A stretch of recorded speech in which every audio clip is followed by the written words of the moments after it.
E se as nossas respostas forem sinceras, estaremos conhecendo a nós mesmos. Existem N maneiras de se fazer reforma interior.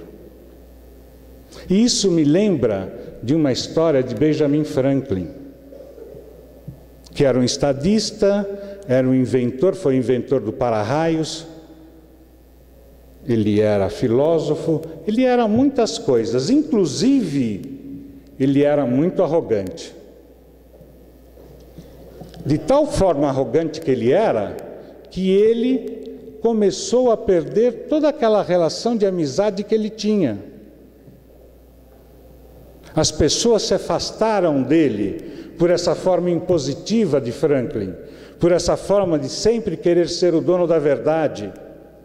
E ele começou a perceber isso. E um dos poucos amigos que sobraram falou para ele que ele deveria se modificar, porque senão ele perderia a todos.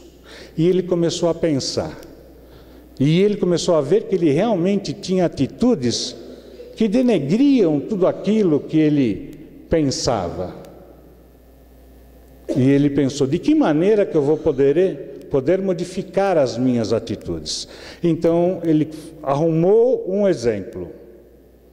Ele escreveu num papel 13 daquelas atitudes que ele mais queria modificar. E colocou nesse papel alguma observação. E começou a trabalhar cada uma delas durante uma semana.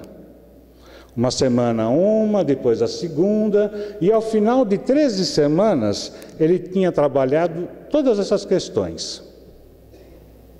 Ao final de um ano, ele tinha feito esse curso de mudança de hábitos 4 vezes. Mas não pensem vocês que existe uma fórmula mágica. Não é porque Franklin fez dessa maneira que isso vai resolver para todos nós. Como Santo Agostinho disse em resposta à pergunta de Kardec, depende de cada um de nós. Depende daquilo que estamos sentindo e daquilo que queremos.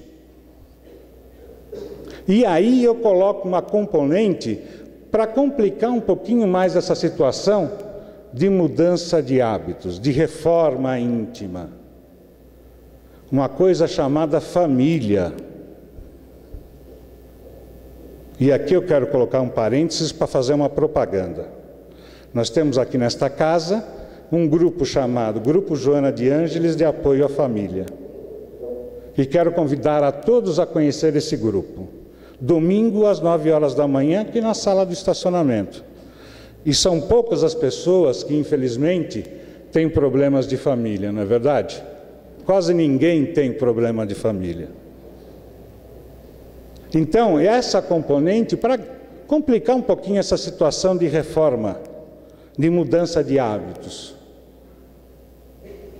Porque nós, pais, além da obrigação de cuidar dos filhos, e está lá no Livro dos Espíritos também, é uma missão nossa. Os nossos filhos seguem os nossos exemplos. E de que maneira melhor podemos modificar a nós, se não darmos exemplos bons para os nossos filhos? Deixarmos de ser aquele pai, por exemplo, que no final do expediente chega em casa e pede um esquinho, que é só para relaxar. Ou aquela mãe que tem um pouquinho o peso acima do normal, e em vez de mudar os seus hábitos alimentares, vai no médico e pede uma receita mágica de uma pílula que vai fazer com que ela possa perder esses quilinhos a mais. Nós estamos incutindo dessa maneira na cabeça dos nossos filhos hábitos não muito saudáveis. Então, se pararmos para pensar,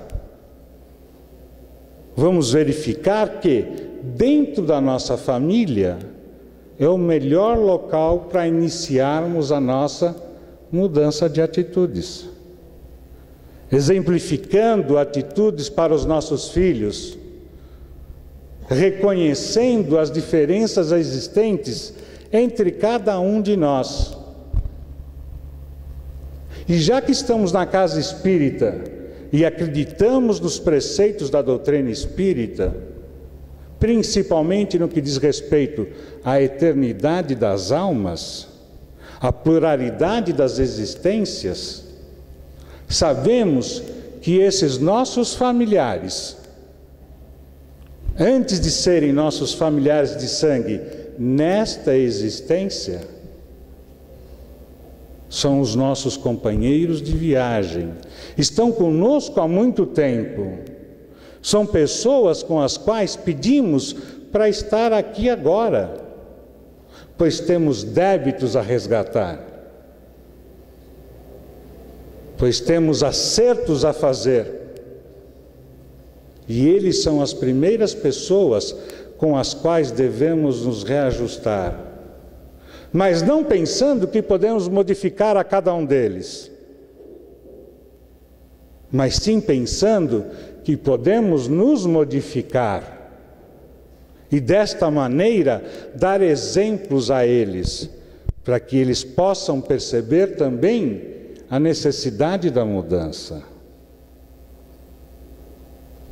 Depende de cada um de nós, depende de cada um se conscientizar de que é necessário mudar e acreditar no ser humano, acreditar que é possível para cada um de nós, mesmo vivendo neste planeta aonde o mal predomina, que podemos fazer alguma coisa em benefício disso tudo, mudando a nós, modificando as nossas atitudes, aceitando as diferenças, entendendo o comportamento das pessoas, nos relacionando melhor com os nossos familiares, pois a família é o início de tudo, é o início da sociedade. E se aprendermos a conviver com os nossos familiares, vamos aprender a conviver com as pessoas que estão à nossa volta, seja lá no clube, seja no trabalho, seja no trânsito, aonde for. Deixaremos de ter atitudes intempestivas, passaremos a pensar. E hoje nós já conseguimos fazer isso. Hoje nós já pensamos antes de tomar uma atitude. Antes não era assim, antes nós tomávamos primeiro a atitude e depois pensávamos. Mas hoje conseguimos evoluir um pouquinho.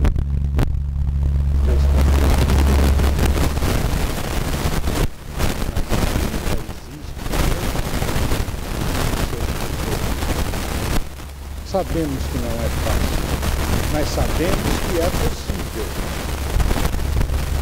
Basta que a gente se exercite naquilo que foi o nosso maior exemplo.